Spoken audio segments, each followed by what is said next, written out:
Le conseil d'office, c'est de prévoir une plantation très rapidement dans ces parcours. Ne pas planter avant d'avoir implanté le bâtiment, ça c'est évident. Par contre, faire en sorte que les volailles aillent coloniser tout le parcours, c'est le plus important. Pour que les volailles, les poulets, ce sont des Gallus, des Gaulois, donc ils ont peur de tout ce qui vient du ciel. Donc il faut absolument, quand un oiseau passe, et ça arrive très souvent, de voir des poulets un peu affolés quand une buse, même quand une hirondelle ou une bergeronnette passe, de se remettre sous les arbres. Donc il leur faut quand même des endroits où se protéger, si vraiment on veut qu'ils sortent, et c'est ce qu'il faut faire. Plus les volailles se répartissent dans le parcours, plus on est gagnant, parce qu'elles vont manger autre chose. Donc nous, ce qui nous coûte le plus cher au niveau des volailles, c'est l'aliment. Donc l'aliment, c'est 65-70% du prix de revient du poulet, surtout quand les matières premières sont à des prix élevés. Donc quand un poulet va dans un parcours, il mange autre chose que l'aliment. Quand un poulet va manger de l'herbe, bon, ce n'est pas hyper nourrissant l'herbe, mais ça encombre aussi l'estomac. Et pendant un mois et demi, il va picorer autre chose. Et si on considère qu'il picore en gros mettons 5 grammes, ne serait-ce que 5 grammes de nutriments à l'extérieur, 5 grammes c'est rien, mais au final, quand vous calculez 5 grammes multiplié par 4400 poulets dans un bâtiment, ça fait pas loin d'une tonne au final au bout de la vie du poulet. Une tonne par bâtiment, c'est une économie qu'on fait directe. Donc ça, ça se chiffre très rapidement. Donc on se rend compte qu'on est hyper intéressant, ça se rentabilise de suite. C'est un investissement à très très court terme, donc c'est génial, quoi. Puis sans parler bien sûr de ce que je disais tout à l'heure, la partie bois, le potentiel d'utilisation du bois d'œuvre pour l'ameublement ou autre. Donc là aussi, on travaille pour l'avenir.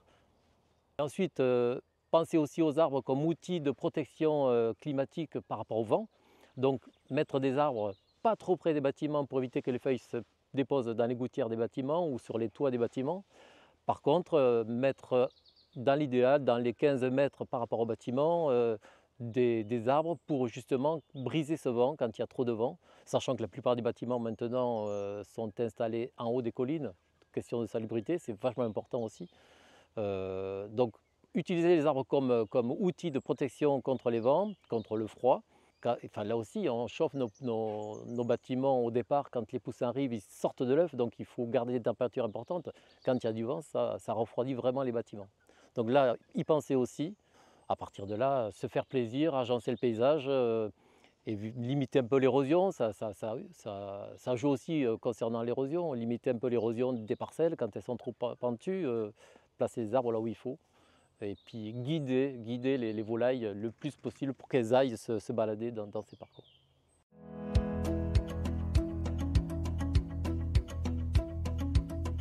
Alors concernant le bien-être animal, on a tout bon en plantant des arbres parce qu'en fait on a des poulets qui sont toujours plus calmes, qui profitent de l'espace, qui vont picorer partout dans le parcours, qui explorent absolument tout le parcours.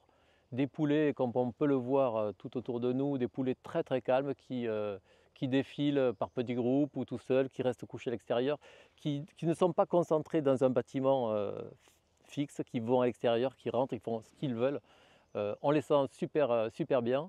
Euh, il y a ce bien-être animal incontestable, mais il y a aussi, et ça c'est important, l'histoire du bien-être de l'éleveur. Quand on voit ça, on se sent bien, on est fier de ce qu'on fait, et donc là aussi c'est important, le bien-être pour tout le monde. Bonne idée. Oui, c'est bon. C'était le clap de fin.